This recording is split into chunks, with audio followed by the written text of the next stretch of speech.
Al otro lado de la frontera han puesto a todo el mundo a preguntarse cuál es el verdadero potencial militar que tiene Venezuela comparado con el de Colombia y qué pasaría en una potencial, que ojalá no se dé, confrontación entre los dos países.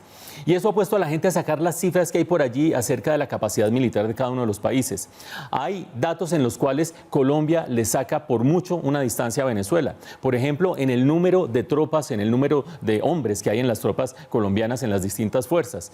Si nosotros tenemos en cuenta solamente las tropas activas, Colombia duplica en número a las de Venezuela. Y si tenemos en cuenta los que están en la reserva, Colombia triplica fácilmente las de Venezuela. Además, recordemos que el ejército colombiano es uno de los más profesionales de América Latina, desafortunadamente debido al conflicto interno. Otro frente en el que Colombia supera por mucho a Venezuela es en el presupuesto militar. Dependiendo de la tasa de cambio que uno use para transformar unas cifras en otras, una moneda en otra, Colombia duplica con holgura, más que duplica, el presupuesto militar que tiene Venezuela. Pero hay otros aspectos en los cuales Venezuela nos lleva por delante. Uno de ellos, por supuesto, es la fuerza aérea, que muchas veces se ha discutido en el ámbito de este noticiero y de este canal. Recuerden ustedes que los aviones Sukhoi, más de 20 aviones Sukhoi que tiene Venezuela, son muchísimo mejores, más eficientes, más eficaces que los que tiene Colombia, que son los más de 20 Kafir, pero que no son otra cosa que aviones viejos repotenciados, como pudimos repotenciarlos en su momento.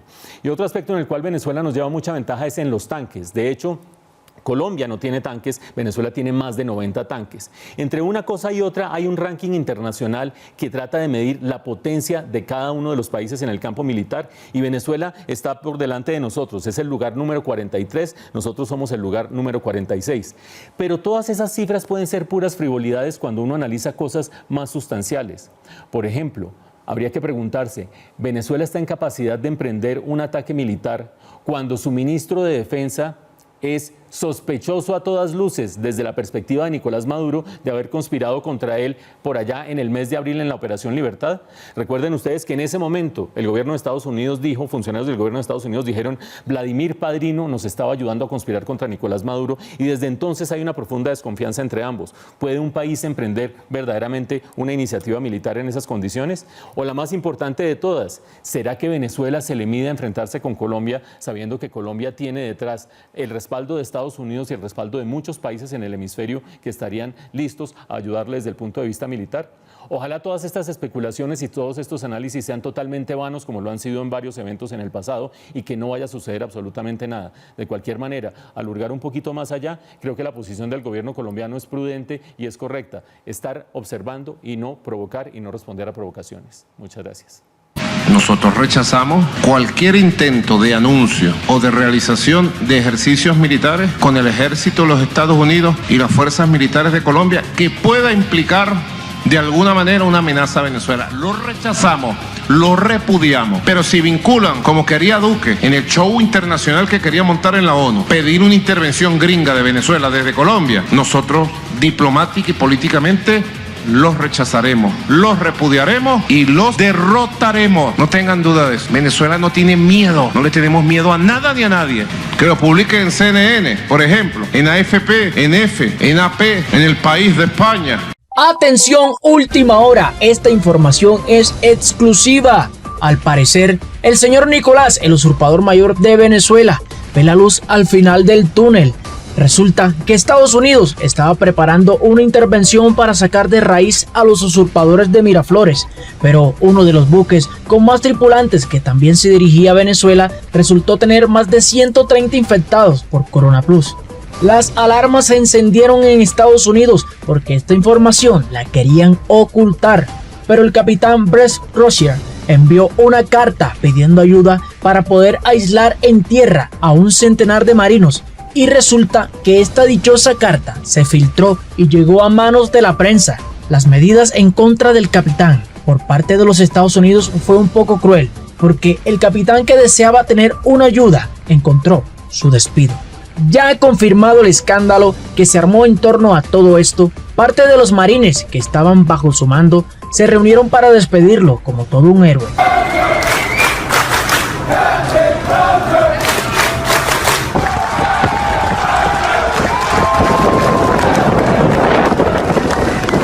Ellos continuaron gritando su nombre hasta que su querido capitán abandonó la base militar en Guam. Crozier dejó claro en la carta al alto mando militar que navegando en condiciones de hacinamiento sin la debida higiene, el brote terminaría infectando a los 5.000 tripulantes. Esto es parte de lo que dijo el capitán textualmente. No estamos en guerra, los marineros no necesitamos morir, si no actuamos ahora, fallaremos en proteger lo más valioso que tenemos, que son ellos. Pero en menos de 48 horas, después de haber declarado esa emergencia y de que sus submarinos estuviesen en un puerto seguro, el capitán fue despedido por el secretario interino de la Marina y lo acusan de haber enviado esa carta de 4 páginas a más de 20 personas.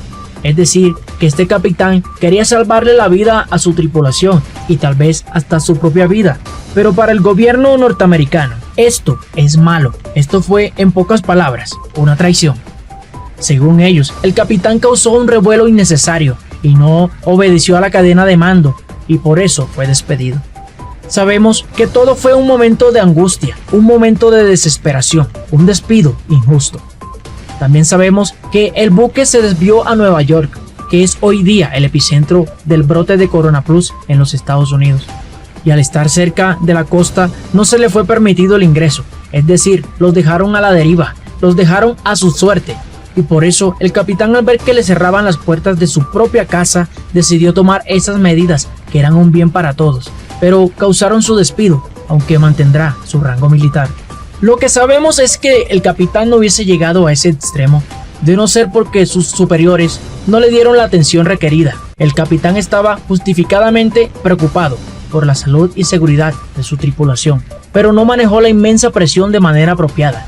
Sin embargo, relevarlo de su mando es una reacción exagerada por parte de los Estados Unidos.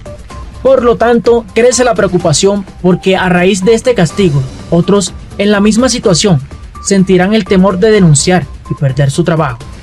Esta es una excelente noticia para el gobierno usurpador de Venezuela. No sabemos a ciencia cierta porque cada vez que están cerca a Venezuela, los norteamericanos pasa algo y no pueden intervenir. Es una pregunta que muchos nos hacemos. ¿Tendrá que ver con el oscuro mundo de la ciencia oculta? ¿Será que la magia negra en Venezuela es tan fuerte que no permite que nadie toque su suelo?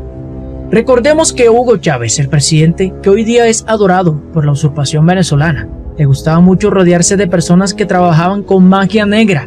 De tal manera, algunos afirman que por tal motivo obtuvo tanto poder, fama, dinero y por el cual nunca fue derrocado por Estados Unidos.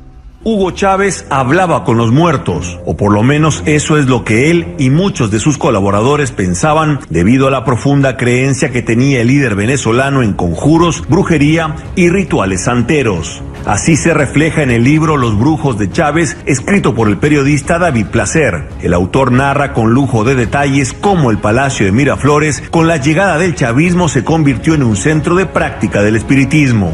Bueno, es la faceta, el carácter profundamente supersticioso de Hugo Chávez, que se demuestra de forma documentada y que por primera vez se desvela al país y al mundo. Cómo en un lugar, en un recinto presidencial, se realizan este tipo de actos, cómo los hombres del poder, los altos jerarcas del chavismo, dependían de este tipo de rituales y pensaban que a través de ellos podían acumular y retener más poder. Chávez estuvo influenciado por la santería cubana. Eso lo llevó a realizar prácticas con huesos humanos, a tal punto que aprovechó la exhumación de los restos de Simón Bolívar para realizar varios rituales. La forma como se montó este ritual fue entendido de esa manera. El diálogo casi místico que establece Hugo Chávez hablándole a los huesos amarillentos de Simón Bolívar de madrugada, en el que él le hablaba a Bolívar y él le respondía en una transmisión en cadena nacional, fue vista por muchísimos sectores, no solo opositores, sino también chavistas, como un claro ritual de palería.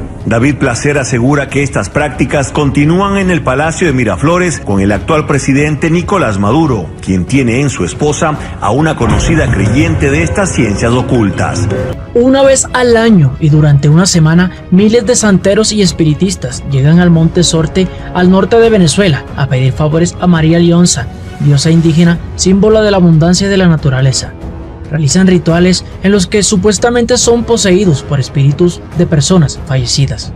Un culto en el que se destaca el humo del tabaco, velas, mucho aguardiente y una mezcla de figuras de vírgenes, santos católicos e ídolos africanos.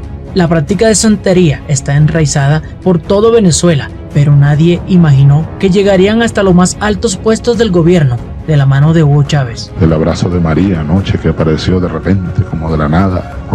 María. Él, en su etapa conspirativa, se asesoraba con una vidente, una mujer que le leía las cartas españolas y que le pronosticó cosas muy importantes para su vida política. Le dijo cuándo se iba a morir, le dijo que iba a ser presidente, le dijo que iba a estar preso. La asertividad de esta bruja hizo que Hugo Chávez cada vez se sumergiera más en los mundos del esoterismo y de la brujería. Hasta en el propio Palacio Presidencial, lo pude comprobar yo cuando accedí a él, había elementos extrañísimos, impropios de un palacio presidencial, y ahí vi cómo había, por ejemplo, la cabeza de un caimán o pétalos y caramelos sobre la espada de Simón Bolívar, supuestamente para endulzar su espíritu.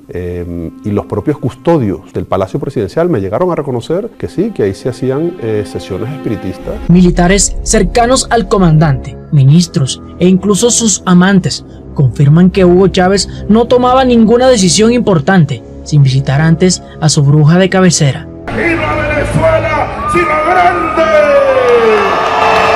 Un ancla enorme que supuestamente representa la deidad de Yemayá, que es una deidad de la santería cubana, una religión muy arraigada en Venezuela a partir de la llegada de Hugo Chávez al poder. Pero la relación del comandante con el espiritismo y la santería comenzó mucho antes de llegar a la presidencia. Hugo Chávez creció en una zona de Venezuela, en los llanos venezolanos, en el estado de Barinas, donde siempre se han escuchado los cuentos de las ánimas de la sabana y que lo marcaron mucho en su infancia. Su primer contacto con el esoterismo fue durante un encuentro con Cristina Marsman, hermana de su amante Erma Marsman, que le leyó las cartas y vaticinó que moriría antes de los 60 años por una grave enfermedad, predicción que enfatizó aún más su lado supersticioso y su relación con Cristina, con quien se comunicaba y le pedía encargos a través de cartas. Querida Cristina, un abrazo grandote. Amiga mía, acudo a ti para presentarte al cabo primero José del Carmen Mejías, quien es uno de mis centauros de la muerte y presenta un problema serio. Yo sé que tú lo vas a ayudar. Mándame escrito lo que tú consideres del caso y lo que necesitas para tu trabajo. Te quiero mucho hasta el fin.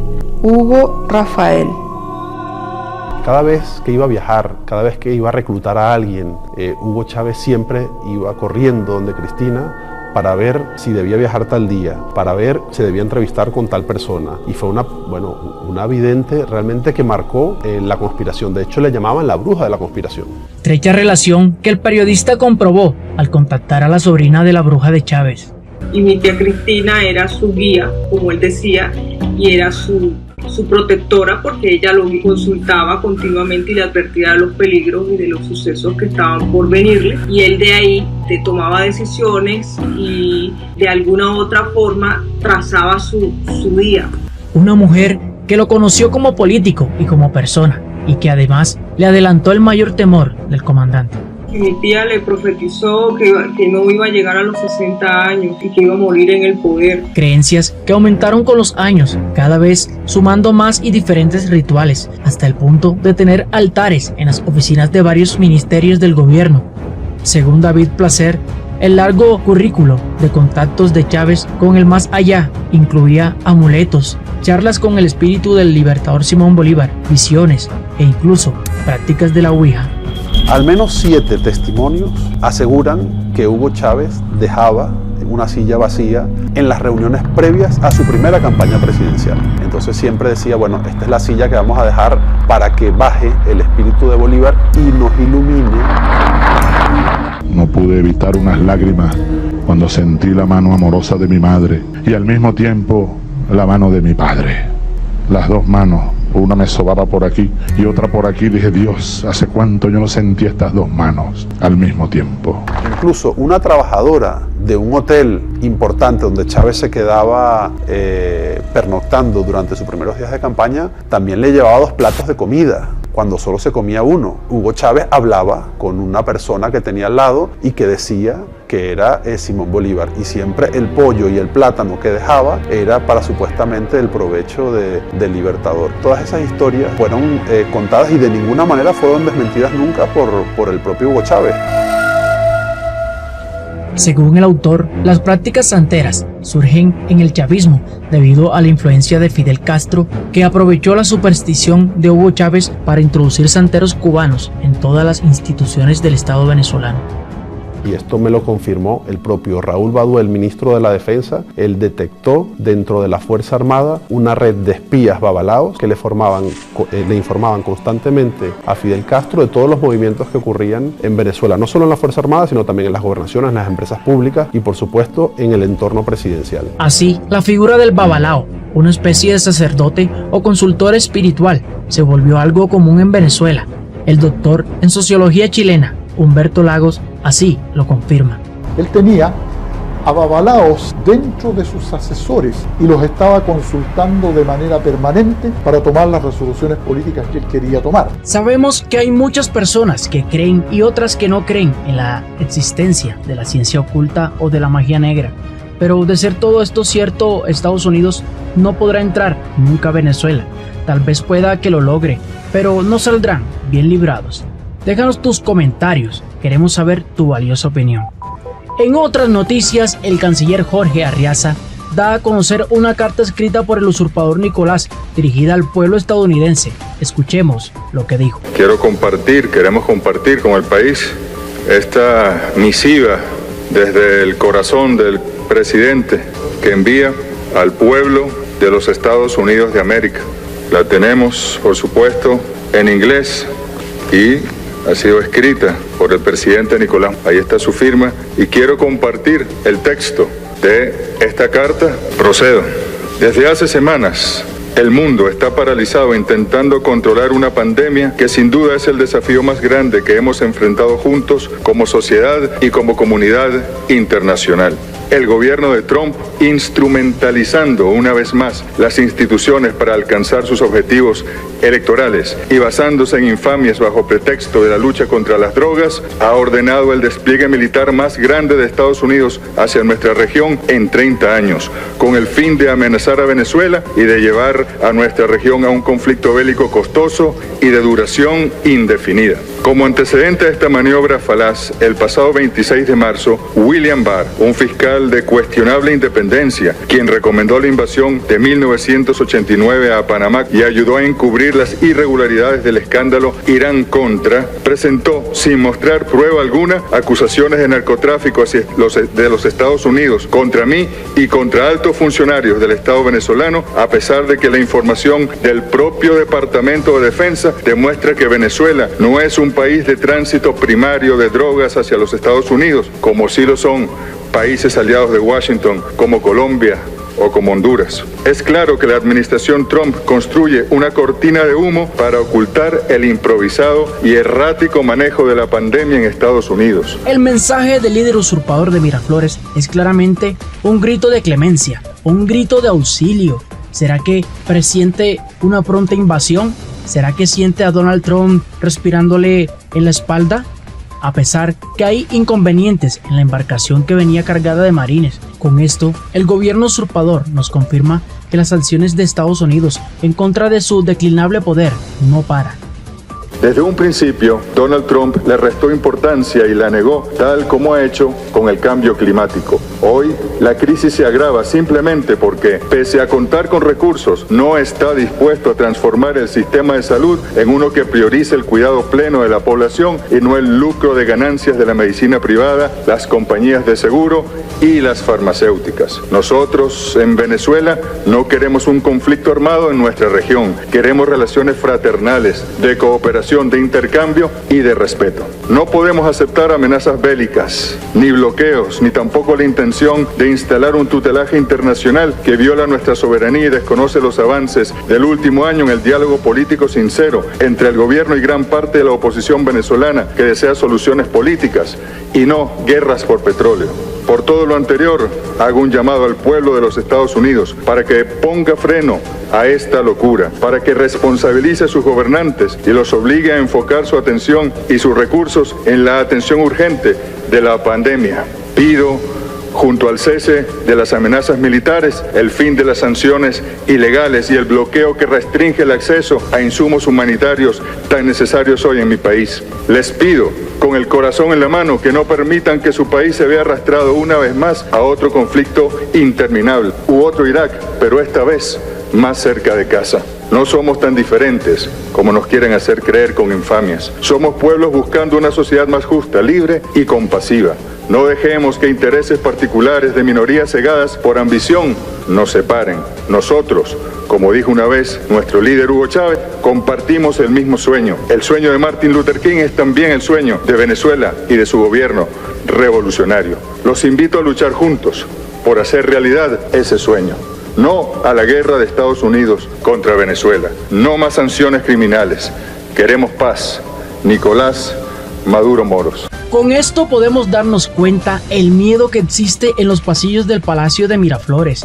El gobierno usurpador tiembla bajo el poder de los Estados Unidos. También nos damos cuenta que la única excusa que tienen para defenderse no es más que el coronaplus, el brote que ha estado azotando al mundo.